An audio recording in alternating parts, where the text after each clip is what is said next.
The Sun says hate preachers will be banned from coming to the UK in a fresh crackdown amid alarm at the Islamist extremist threat. The Mail on Sunday says Britain's terror threat at the highest level since 9/11, with extremist groups using the war in Gaza as a recruitment advert. That is what UK spies have been warning MPs. And John Woodcock, who is Rishi Sunak's advisor on tackling political violence, Lord Walney is his other name, he's demanded a zero-tolerance approach to those who threaten our democracy. We must stop thugs threatening democracy and ban MPs working with groups behind the Palestine marches. Who on earth could he be referring to? Lucy Beresford, this is a massive problem, but lots of people saying, hold on a second, Rishi Sunak's speech on Friday, all well and good.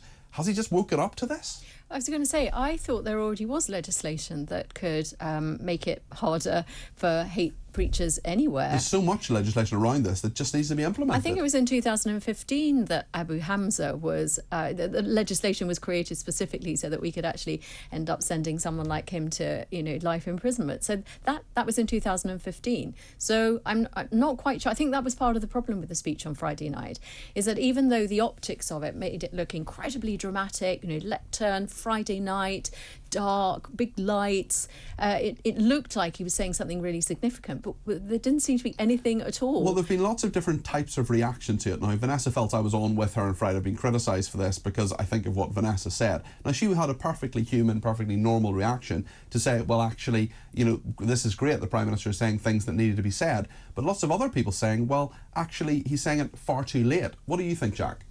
Yeah, I think he has woken up to the threat pretty late. I also think it was heavy on rhetoric and pretty light on no new policy in there. Yeah, exactly. No. And I think we do already have lots of legislation, lots of laws around extremism, around terror threats. I think it really demonstrates the importance of winning the argument and actually taking on these ideas, because there's a big segment of the population who are not, they're not terrorists. They're not going to go out and commit an atrocity, but actually they do have sympathies with Hamas, perhaps, or they are, on the far right and, have strongly Islamophobic attitudes, from the other side.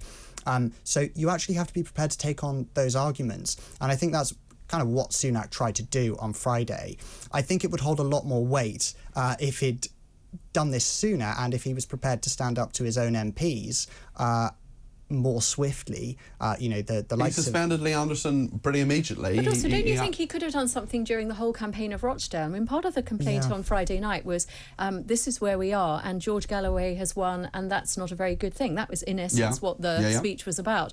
You had a whole campaign to actually I don't think he went to Rochdale. No, who did? I don't think any of the member of the cabinet went to Rochdale at all, and the word on the street says that the Conservative candidate was on holiday for half of the duration of the election campaign. Well, they're never going to win. I mean, going on holiday might have been a more constructive use of their time. But even if they weren't going to win, you've got to make your argument. You can't complain if people vote for other people, but you were never around to actually put your side of the case. It's a fair point, Jack, isn't it?